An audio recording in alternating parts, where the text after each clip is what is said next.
로마서 오늘과 다음 한 번으로 마무리하게 될 예정입니다.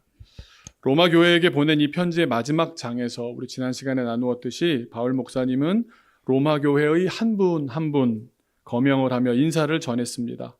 우리는 또 그 인사를 통해서 바울 목사님의 속 마음이 어떠했는지를 알 수가 있었는데요. 이런 마음이 아니었나 싶습니다. 그대들은 배경도 상황도 계층도 성별도 달라도 너무 많이 다른 사람들인데도 하나의 교회로 연합하여 살아가니 참 훌륭합니다. 그대들은 다들 주님 그리스도 안에 살고 계시니까 너무 복됩니다. 이런 축복의 마음 아니었겠습니까? 교회는 어떤 때에 진정한 교회가 됩니까? 연합해야 교회인 줄로 믿습니다. 교회도 이 세상에 발을 딛고 있는 모임이다 보니 서로 다른 사람들이 모인 것이야 당연하다고 해도, 그렇게 다름에도 그리스도 주님 안에 그 이름 아래 하나를 이루어갈 때 진정한 교회가 됩니다. 그리고 로마 교회야말로 다양한 교우들이 하나로 연합한 교회였기 때문에 바울 목사님이 이렇게 귀한 서신을 보낼 만큼 신뢰할 만한 교회가 되어 주었고, 그랬기 때문에 바울 목사님도 일생의 마지막 원대한 소명인 스페인 선교도 바로 이 로마 교회와 함께할 계획이었을 만큼 든든한 교회였던 겁니다. 그런 로마 교회에게 보내는 이 편지의 마지막 16장, 그 중에서도 마지막 부분인 오늘 본문은 사랑하는 로마 교회를 향한 마지막 경계, 권면이 나옵니다. 이것 좀 조심해라, 이렇게 말씀하는 겁니다. 우리 17절과 18절을 함께 같이 읽겠습니다. 형제들아, 내가 너희를 권하노니 너희가 배운 교훈을 거슬러 분쟁을 일으키거나 거치게 하는 자들을 살피고 그들에게서 떠나라.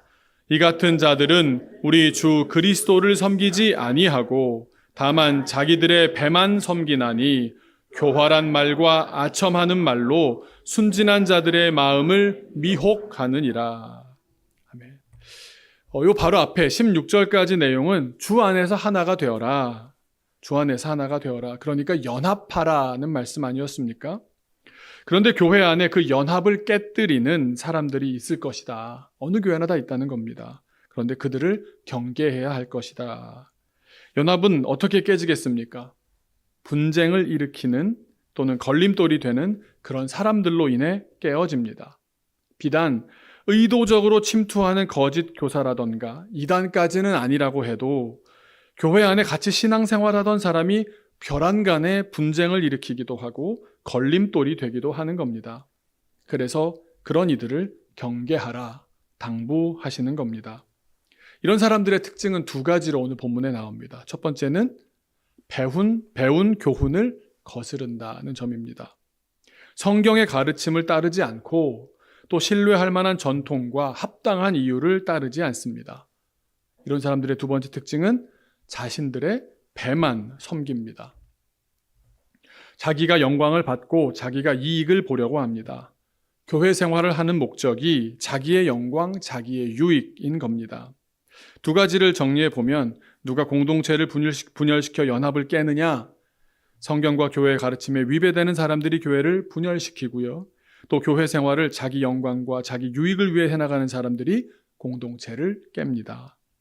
그렇기 때문에 교회 안에서 성경과 전통에 어긋난 사람이 있는지 없는지, 자기 영광과 유익을 구하는 사람이 있는지 없는지 살펴보며 경계하라 말씀하시는 겁니다. 제가 아는 어느 교회 이야기입니다. 경기도 수도권에 있는 한 교회인데 S교회라고 하겠습니다. 안 좋은 사례를 듣는 것이 이렇게 좋은 건 아니지만 우리가 반면교사로 삼을 수 있기 때문에 그렇습니다. 이 목사님 은퇴하시고 새 목사님이 오셨는데 상식적으로 교회를 위해 일하시려다가 그만 눈밖에 나고 마셨습니다. 어디서 문제가 발단이 되었나 찾아보았더니, 여러분, 예전에는 그랬습니다. 교회가 어느 정도 규모가 있는 교회면 교회마다 기독교 백화점 하시는 장로님들, 권사님들, 집사님들 한 분씩 꼭 계셨습니다. 그러면 교회 용품들을 주로 교인이 운영하는 기독교 백화점을 통해서 구입하고 물자들을 조달하곤 했습니다. 근데 요즘은 또 어떻습니까? 요즘은 다 인터넷으로 가격이 다 비교가 되기 때문에 교회들이 대부분 인터넷으로 합니다. 조금 다른 얘기지만 저 같은 경우는 또 당근으로 구입을 많이 합니다.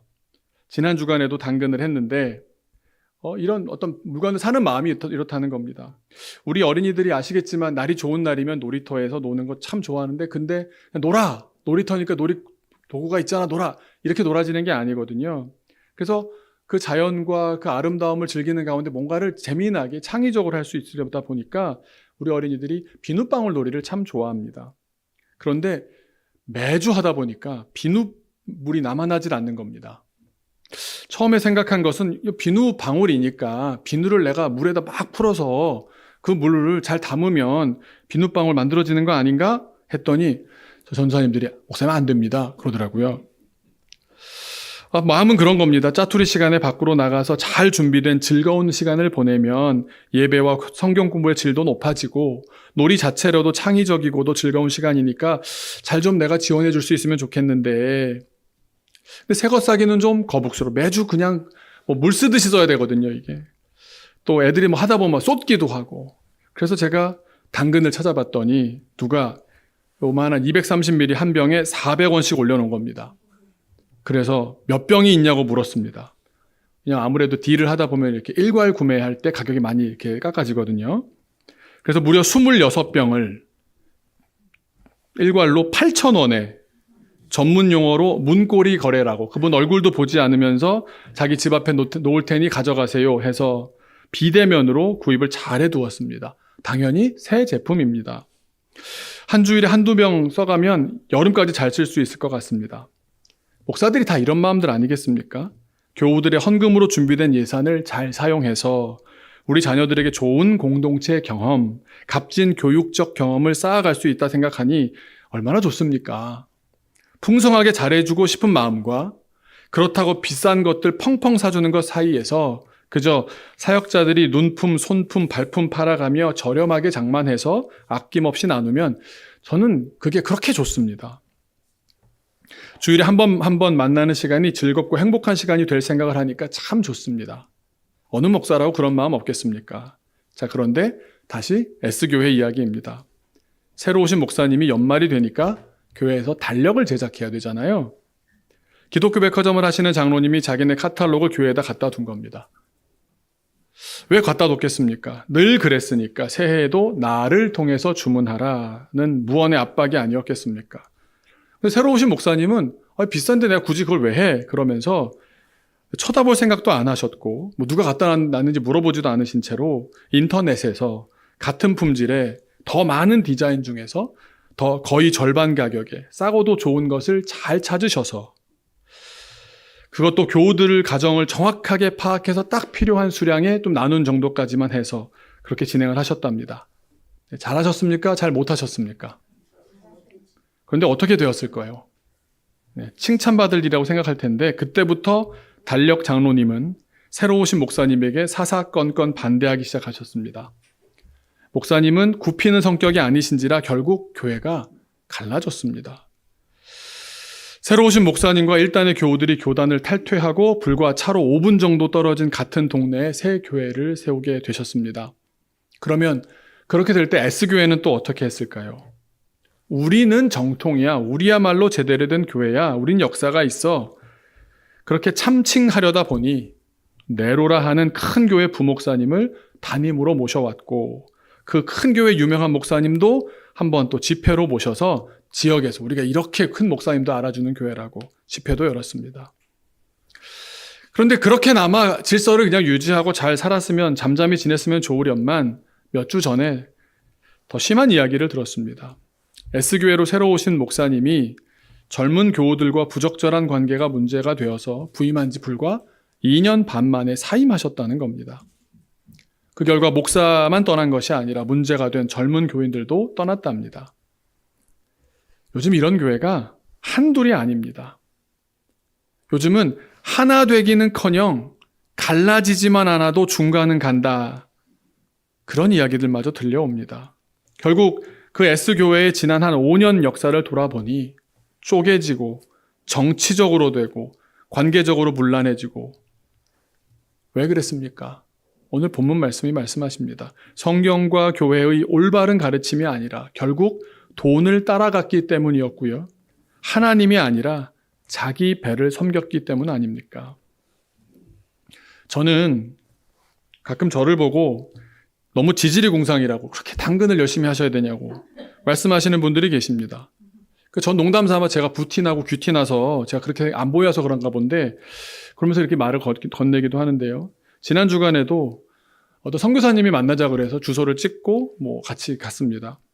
저를 또 안내해주는 목사가 와서 같이 차를 타고 갔는데 안성이라 그래서 시골인 줄 알고 갔습니다. 갔더니 우리나라에 이런 데가 있나? 저도 본다면 저만큼 많이 본 사람이 있겠습니까? 전 세계를 다 다녀봤는데 대한민국 경기도 안성에 이런 의리의리한 정말 유럽의 성 같은 골프 클럽하우스에서 사랑의 교회 장로님께서 자리를 마련하신 겁니다. 그 가족이 탄자니아 선교를 30년째 하면서 학교도 아주 잘 운영되고 있고 이제 동역하려고 마음을 먹고 이제 젊은 선교사님으로 이제 넘어가는 가운데 그분이 아무래도 새로운 사역을 하려다 보니까 저희랑 좀 연결하면 좋겠다 싶었더니 그 자리를 그 장로님께서 마련하셨던 겁니다. 그래서 저보고 먼저 브리핑을 하라 그래서 저는 이런 일을 합니다. 이런 걸 만들었습니다. 이렇게 협력을 하면 좋겠습니다. 깜짝 놀라십니다. 그럼 어른들 100% 무슨 말씀하시는지 아십니까? 네. 비용을 어떻게 다 감당하십니까? 꼭 어른들은 돈을 걱정하십니다. 얼마나 감사한 일입니까? 운영은 할 수 있습니까? 그러니까 지질이 궁상으로 보였나 봅니다. 양복 쫙 입고 가서 이렇게 멋있게 브리핑하고 007 가방 이런 거 들고 이렇게 해야 되는데 그러지 않으니까요. 그런데 제가 뭐라고 대답했겠습니까? 거기서. 제가 이렇게 대답했습니다. 저 어린이 사역 25년 했습니다. 키즈워십 이름으로만도 13년째입니다. 그 젊은 목사님은 아버지 목사님께서 정말 탄자니아 곳곳을 누비면서 다니시는 가운데 교통사고로 얼마 전에 세상을 떠나신 겁니다. 미국에서 변호사로 사시다가 아버지 사역을 이어받아서 이 일은 내가 감당해야겠다 싶어서 정말 이런 거는 세습을 해야 되는 거죠. 진짜 들어오셔서 감당하려다 보니까 젊은 선교사들 사이에서 이런 사역이 필요하겠다라는 깨달음을 얻으셔서 저랑 연결을 해서 만나게 된 겁니다. 어른들은 많이 걱정하지만 마음속에 하나님께서 이루어가시는 또 만남이 되겠구나 싶었습니다. 근데 제가 25년, 13년 그렇게 일하고 있습니다라고 말씀드리는 순간 상대방이 보기에는 처음에 저희는 돈이 없어 허덕이는 변수가 많은 불안한 사역단체로 보였었던 것 같은데 계속 지금껏 일해 왔고 오늘도 일하고 있고 앞으로도 꾸준히 일해 나갈 사람이라는 걸 확인하고 나니까 이 사람들은 다음 세대 사역에 변하지 않을 상수라고 자리매김하셨던 것 같습니다. 저도 돌아보면 그 시간을 어떻게 이렇게 수익 모델 없이 해왔나 모르겠습니다. 그런데 제가 드릴 수 있는 말씀은 이겁니다. 오늘 하루를 또 그렇게 살아가는 것이 우리의 힘인 줄로 믿습니다. 여러분, 오늘을 살아가 힘을 주신다는 게 얼마나 귀한 일인지 아십니까? 근데 그 시간을 걱정하느라 보내고 불안해서 보내고 아무것도 못해 손만 놓고 있었다고 그럴 일이 아닙니다. 주신 하루가 얼마나 귀한 선물이고 은혜인지 아십니까? 그냥 주어진 하루 오늘 할 수 있으면 하고요. 오늘 밥 먹을 수 있으면 먹고요. 사 먹을 돈 없으면 해 먹으면 되고요. 해 먹을 것 없으면 전화 걸어 사내라 그러면 되고요. 내가 하는 일이 얼마나 귀한 일인데 밥 사디가 이렇게 해도 하나님의 일인데요. 그래서 그런 믿음이 생겼습니다. 저분과의 만남이 참 기대된다. 첫 만남은 클럽하우스였지만 다음 만남은 여기 저희 반지하 스튜디오가 될 것입니다. 예수님으로 연합하는 데에 아무런 지장받을 일이 없습니다. 예수님 마음과 연합되면 지지리 궁상도 재미납니다. 그래서 당근이라는 게 생겨서 저는 얼마나 좋은지 모르는데요. 많은 분들에게 제가 자랑스럽게 보여주는 게 있습니다. 99도야? 그러면 다 넘어집니다. 목사님은 어떻게... 자, 말씀으로 다시 돌아와서요. 우리가 이 말씀을 읽을 때 우리는 어떻게 해야겠습니까? 어떻게 읽어야겠습니까? 그런 교회는 우리 가운데 누가 있나 하고 눈에 불을 켜고 색출해내면 우리 교회 지킬 수 있겠습니까? 아닙니다. 이 말씀은 나에게 적용해야 됩니다. 우리 스스로 경계해야 합니다. 나부터가 얼마든지 변질될 수 있는 죄인입니다. 혹 내가 성경과 교회의 전통에 어긋나지는 않는지, 또 나 자신의 영광과 이익을 위해서 교회를 다니고 있지는 않는지 돌아볼 일입니다. S교회의 그분도 처음부터 교회에 달력 팔아서 수익 올릴 생각으로 신앙생활 하셨겠습니까? 자기도 모르는 어느 순간부터 변질되었을 겁니다. 어떻게 가르침을 거슬렀을 거예요? 성경 기준으로 보면 이렇게 한번 표현해 보았습니다. 돈과 하나님을 동시에 섬길 수 없다고 성경에 기록되어 있는데, 아니 하나님도 섬기면서 왜 못해? 살짝 비틀어서 타협해버린 결과입니다. 하나님을 섬긴다라는 건 그대로 있으니까 성경의 가르침은 분명히 동시에 못 섬긴다고 했어도 자기 혼자서 마음의 욕망을 따라 자기를 허락한 겁니다. 동시에 섬기기 시작합니다. 그러면 결과 어떻게 되겠습니까? 하나님도 속이고 자기도 속은 겁니다. 나중엔 자기 배만 섬기고 있는 자신을 발견하게 될 것입니다. 그렇게 가르침을 비틀고 타협해버린 사람들이 어떤 변화가 생기는지 아십니까? 자기의 언어와 행동이 바뀝니다. 18절 말씀을 보시면 교활한 말과 아첨하는 말로 순진한 자들의 마음을 미혹합니다. 아마 교회에 계셨던, 그 S교회에 계셨던 주변 분들이 그 사정 몰랐겠습니까? 슬쩍슬쩍 눈치도 주시고 한두 마디 하셨을 겁니다. 교회를 통해 당신 배만 불리는 거 아니야? 이런 말을 좀 부드럽게도 혹은 좀 지나가는 말로 하지 않았겠습니까? 그러면 이게 하나님께서 나에게 해주는 말씀이구나. 내가 성경에 거슬렀구나.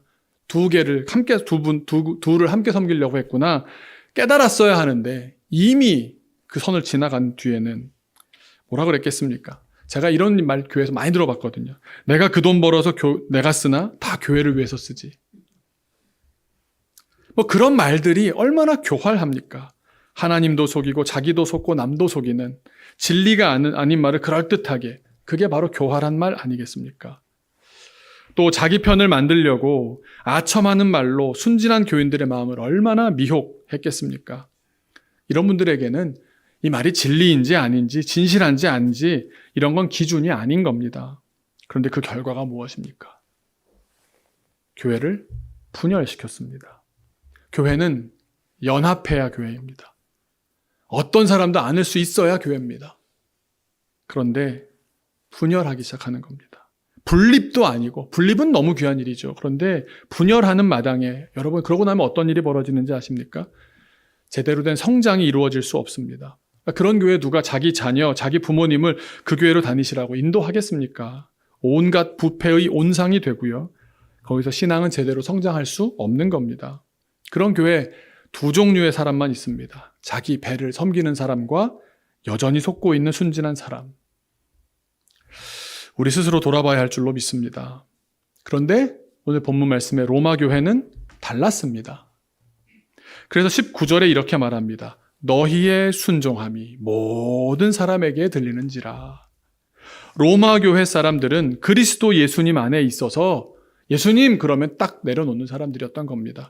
내가 뭐 배경이었고 얘가 나한테 뭐라 그랬고 나 유대인이라고 놀렸어. 뭐 무슨 인종 갖고 놀렸어. 여자라고 그런 거 다 예수님 하는 순간 탁 내려놓는 거였습니다.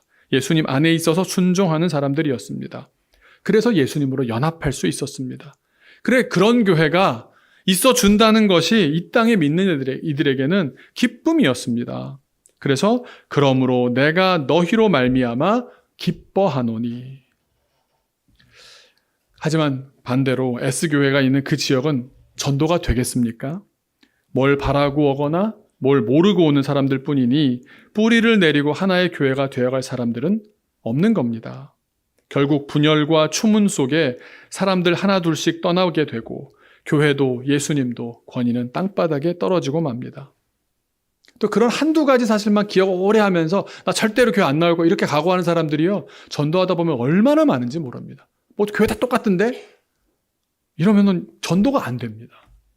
그 좋은 예수님도 그 마음의 벽에 부딪히면 들어갈 수가 없는 겁니다. 그러나 로마 교회는 주님께 순종하여 연합하는 이 땅의 기쁨이 되는 교회였습니다. 자, 이제 바울 목사님께서는 이런 귀하고 정말 기쁨이 되는 교회에게 어떻게 권면했겠습니까? 너희가 선한데 지혜롭고 악한데 미련하기를 원하노라. 같이 한번 읽어볼까요? 시작.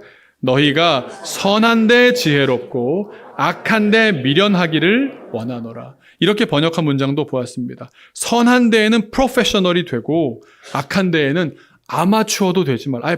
아예 시작도 하지 말라는 겁니다. 요즘 스타일로 말씀드려 본다면 선한 일을 위해서라면, 선하기 위해서라면 최선을 다해 전문적으로 선한 일들을 이루어가고 반대로 악한 일에는 아예 발도 들여놓지 말아라. 사실 세상은 반대로 얘기합니다. 제가 몇 번 말씀드린 것 같은데 어딜 학생들을 데리고 어딜 가거나 어떤 같은 행사를 했거나 그러면 하루에 많은 좋은 인사이트를 받은 날 저녁에 물어봅니다. 학생들이 오늘 어땠어요? 그러면 정말 좋은 경험을 한 날입니다. 학생들이 뭐라고 대답할까요? 수련회라고 가정을 해보면요. 어디 제주도를 가서 우리가 캠프를 했다. 그럼 어땠어요? 그러면 좋아요. 그 다음에 이제 그럼 불편한 점은 없었어요? 그러면 이제 말을 안 하려다가 한 명씩 둘씩 얘기를 합니다. 뜨거운 물이 안 나와요. 엄청 차가워요. 왜 터졌나 봐. 누구 때문에 머리카락이 막아가지고 지금 물이 넘쳤어요. 변기 안 내려가잖아요. 제가 이게 좋은 행사 끝나고 벌어지는 일입니다. 사람이요, 좋은 데는 미련합니다. 선한 데는요, 머리를 많이 안 씁니다. 선한 거는 그냥 약간 이렇게 멍한 감정으로 갖고 있고요. 악한 데는요, 자기 감정까지 동원해서 엄청나게 머리도 분석적으로 돌아가서요, 설명이 굉장히 상세해집니다. 그래서 제가 그런 의미에서 학생들에게 얘기합니다. 오늘의 평가를 나눌 시간에 좋아요라는 말 금지야. 왜 좋은지, 나는 어땠기 때문에 좋은지, 좋은 거에 대해서 좀 머리를 많이 써서 지혜로워져 봐. 그럽니다. 근데 악한 데는 굉장히 감정도 섞어서 상세하게 분석적으로 설명을 잘했던 친구들도 좋은 거를 그렇게 말해본 경험이 별로 없는 겁니다.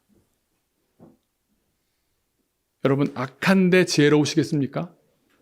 우리도 모르게 그렇게 악한 데에 지혜로워 가고 계시는 것 아닙니까?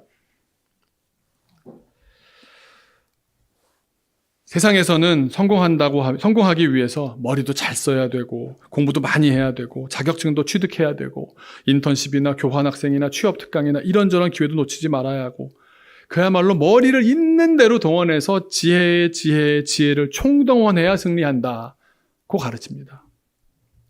그래서 한국에서는 언제나 수험서, 문제집은 언제나 베스트셀러 시장이고요. 합격 수기, 자기개발서 등이 베스트셀러입니다. 그런가 하면 역으로 선한 일을 한다 하면 순수하기는 하지만 뭔가 수동적이고 좀 맹하고 살짝 답답하다고 생각되지 않습니까? 바보 취급당합니다. 그런데 성경이 반대로 말씀하시는 겁니다. 좀 극단적으로 말씀하자면 바보가 되라는 말씀입니다. 선한 일은 엄청 지혜롭고 민첩하게 막 스스로 찾아서 적극적으로 가열차게 앞다퉈가면서 해나가고 반대로 악한 일은 신경 좀 끄고 관심도 좀 끄고 발도 들여놓지 말아라. 세상에서 공부하고 열심히 하는 게 악한 일이다라는 얘기가 아닙니다. 우리의 태도를 말씀드리는 겁니다. 이렇게 말하면 어떤 생각 드십니까? 세상을 너무 모른다? 이상적이다? 혹은 당신들이 그렇게 살아주시면 나는 땡큐. 내가 올라갈 수 있으니까. 아니면 이렇게 말씀드리면 자기의 영적 현주소를 딱 알 수 있을 것 같은데요.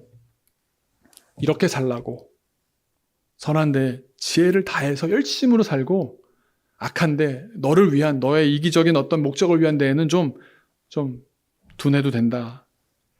이 말을 자녀에게 하실 수 있습니까? 자녀에게 하실 수 있습니까? 요즘 그렇게 말하는 부모님들이 정말 없습니다. 정말 없습니다. 근데 그건 바울 목사님 때나 지금이나 똑같습니다. 아마 그때도 그랬을 것 같습니다. 세상이 얼마나 무서운데, 세상이 결코 만만한 곳이 아닌데 그렇게 순진해가지고 자기 앞가림이나 하고 살겠냐. 이게 역대적으로 부모들의 마음 아니겠습니까? 그런 시대를 살아가는 우리에게 주님께서 20절에서 결론을 팍 얘기해 주시는 겁니다. 평강의 하나님께서 너 그렇게 걱정하느라고 너 세상 속에서 승리하려고 무진장에 애쓰고 있지. 그런데 평강의 하나님께서 그 마음 좀 다 내려놔봐. 평강의 하나님께서 속히 사탄을 너희 발 아래에서 상하게 하시리라. 무슨 말입니까? 너는 어떻게든 선한 일에 힘써라. 사탄 그 악한 세력과의 싸움, 네가 겪고 있는 그런 갈등들, 어려움들, 마음을 조마조마하게 하는 그런 불안들, 두려움들 내가 싸워서 무너뜨리겠다. 그러면서 이어지는 말씀, 우리 주 예수의 은혜가 너희에게 있을 거니까. 너무 멋있지 않습니까?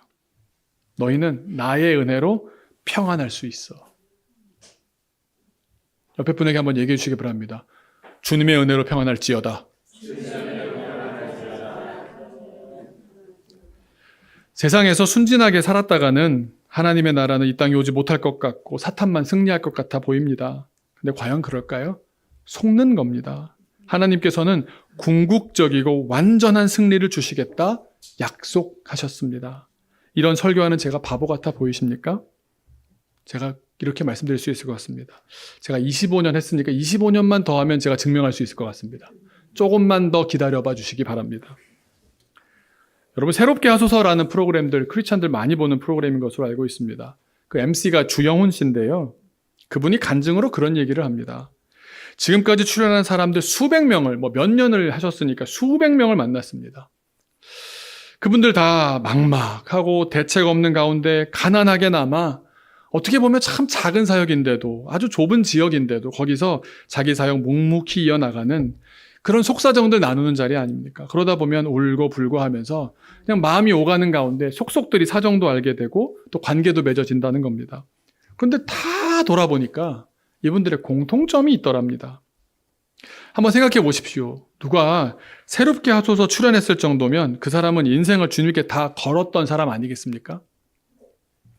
그러면 그분들이야말로 선한 일에 지혜로운 정도가 아니라 인생을 다 건 사람들일 테니까 세상에선 남은 게 하나도 없는 바보 같은 사람 아니겠습니까? 그런 대표자들만 나오는 거 아닙니까?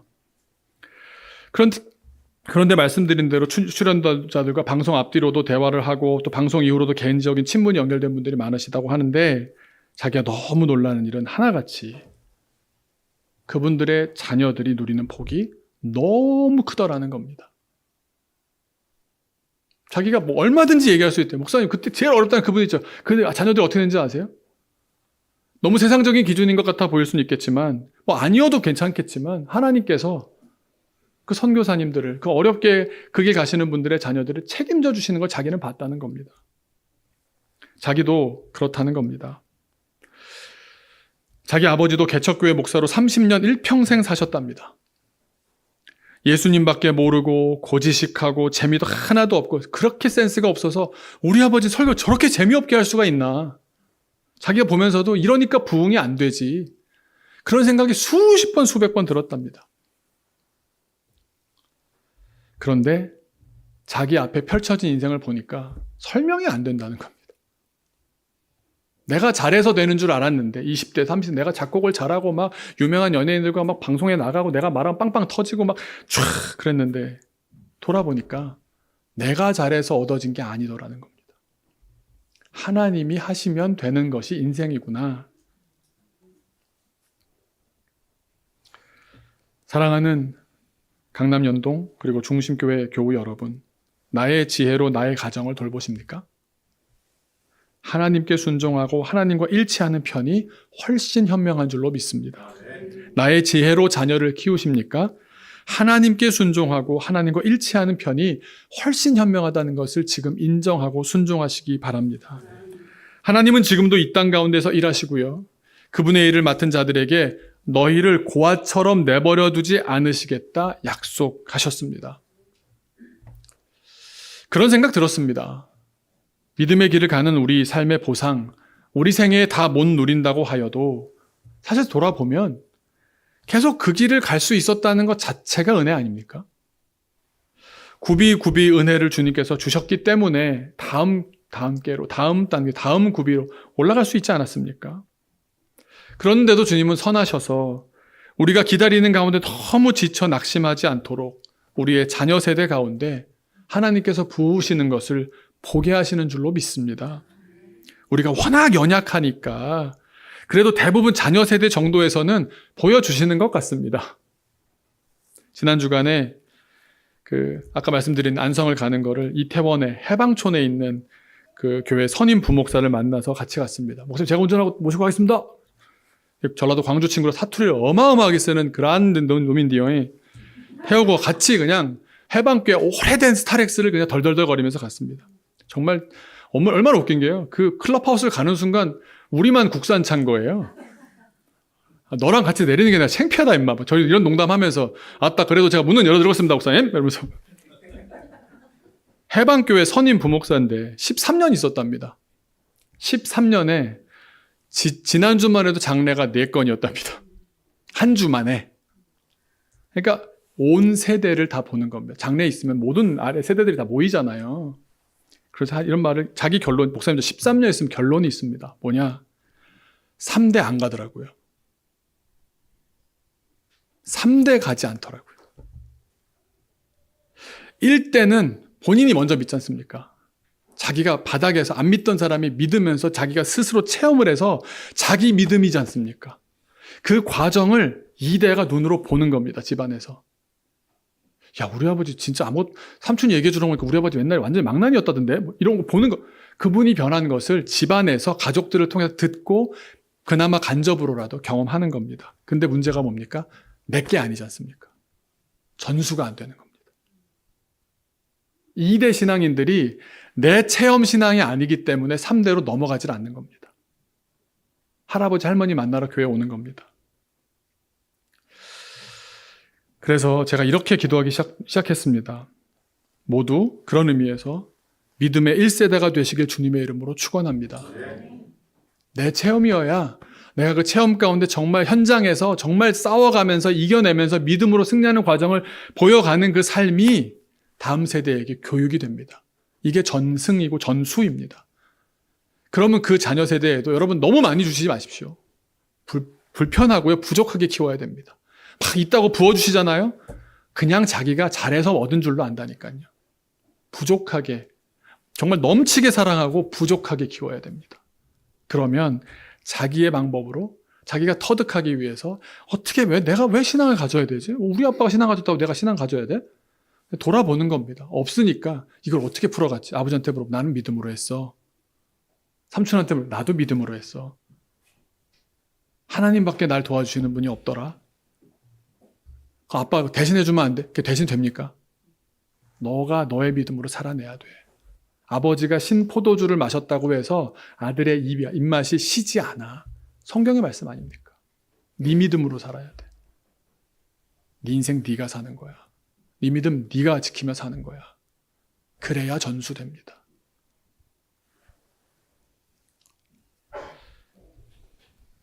다시 한번 옆에 분에게 이렇게 인사하셨으면 좋겠습니다. 믿음의 1세대가 되시기를 주님의 이름으로 축원합니다.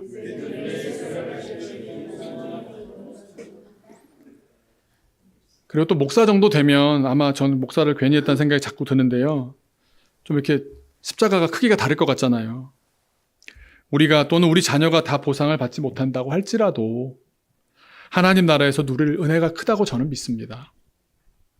그래서 결론은 내 생애에서 못 누려도 내 자녀 때에서 변화가 없다 할지라도 우리의 결론은 한 가지입니다. 우리가 주님을 의지해야 할 줄로 믿습니다. 하나님은 선악간에 반드시 판단하시고 심판하실 줄로 믿는 겁니다. 그리고 주님이 반드시 승리한다고 오늘 약속 말씀 주시지 않았습니까? 그 말씀 붙들고 사는 겁니다. 그리고 사실 세상에서 그렇게 누린다는 것이 그게 그렇게 멋있어 보이지 이젠 그런 게 마음이 하나도 안 갑니다. 여러분 골프클럽에 세계적인 명차 사이를 덜덜거리는 스타렉스로 들어갈 때 그 쾌감을 아십니까? 세상을 향해서 약간 날리는 느낌이 있어요. 한번 해봐? 한번 그렇게 살아보세요. 누가 행복하게 사나? 저는 너무 행복하거든요. 너무 행복해. 다른 분들은 막 이렇게 조용하게 여러분 그 과정 자체가 얼마나 큰 행복인지 모릅니다. 내가 지금 주님의 손에 붙들려서 주님이 나를 통해서 역사를 쓰고 있다. 저는 그런 꿈을 한번 꿨거든요. 제가 머리가 좀 있을 때였습니다. 저를 서 있는데 하나님께 저를 허리를 딱 잡으시는 거예요. 손으로. 머리가 길었다고요? 이렇게 하더니 붓으로 쓰시는 거예요. 지금은 잘 안 써질 것 같아서 지금 큰일 났습니다. 네. 주님 손에 붙들린 것보다 더 큰 감동, 더 큰 은혜가 어디 있습니까? 걱정이 어디 있습니까? 우리가 그 보상을 받는 것이 내 생일지, 자녀의 세대일지, 혹은 내가 자녀가 다 세상을 떠난 다음에 하나님께서 언제 그걸 가지고 시작하실지 우리 다 몰라도 우리 믿음으로 보는 겁니다. 믿음으로 주님 하실 일을 바라보는 겁니다. 그러면 결국 내가 원하는 때가 아닐지라도 주님의 가장 좋은 때에 주님께서는 반드시 허락하실 줄로 믿습니다. 여러분, 분명 그럴 때 있습니다. 하나님 뜻대로 살아가는 선한 삶을 살면 질 것 같은데, 아니 학교가 얼마나 바쁘고 세상이 얼마나 천지개벽 퀀텀 점프로 바뀌는데, 세상에 멋지고 대단하고 따라가야 할 것들 천지빛깔인데 미련하게 교회에 앉아서 찬양하고 예배하고 나눔한다고 앉아있으면 손해 아닌가? 여러분, 망하지 않겠습니까? 이런 걱정 드시잖아요. 근데 오늘 본문 분명히 말씀하시는 겁니다. 아니라고 말씀하시는 겁니다. 내가 보고 있다고. 그래서 결국 하나님께서 싸우실 것이다. 사탄, 제 아무리 힘센 것처럼 보이는 사탄이라 할지라도 너희들의 발 아래 결국은 짓밟힐 것이라고 말씀하십니다. 우리 고린도전서 1장 18절을 한번 같이 읽어보면서 진행하겠습니다. 시작. 십자가의 도가 멸망하는 자들에게는 미련한 것이요 구원을 받는 우리에게는 하나님의 능력이라. 예수님 돌아가셨을 때 다 죽었다 그랬잖아요. 끝났다 그랬잖아요. 끝났습니까? 시작이었습니다. 끝났습니까? 시작이었습니다. 그래서 오늘 찬양 그렇게 했습니다. 어린아이 같은 우리. 그런 어린아이를 두고 세상이 뭐라고 말합니까? 잘 몰라. 미련해. 약해. 미련하고 약하나 그러나 주의 손에 이끌리어 생명길로 가겠네. 할렐루야. 세상의 지혜로 사는 것보다 느리고 답답해 보일지는 모르지만 한 걸음 한 걸음 주 예수와 함께.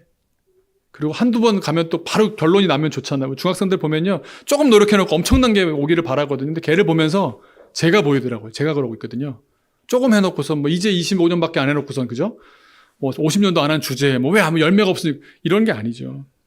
날마다 주님과 하나 된 우리는, 이 가사가 우리라는 게 너무 좋습니다. 나 혼자 걷는 게 아니라 우리 걸어가리. 할렐루야. 우리 하나님이 이 땅은 물론 하나님 나라 주인이신 것을 믿으시기를 축복합니다.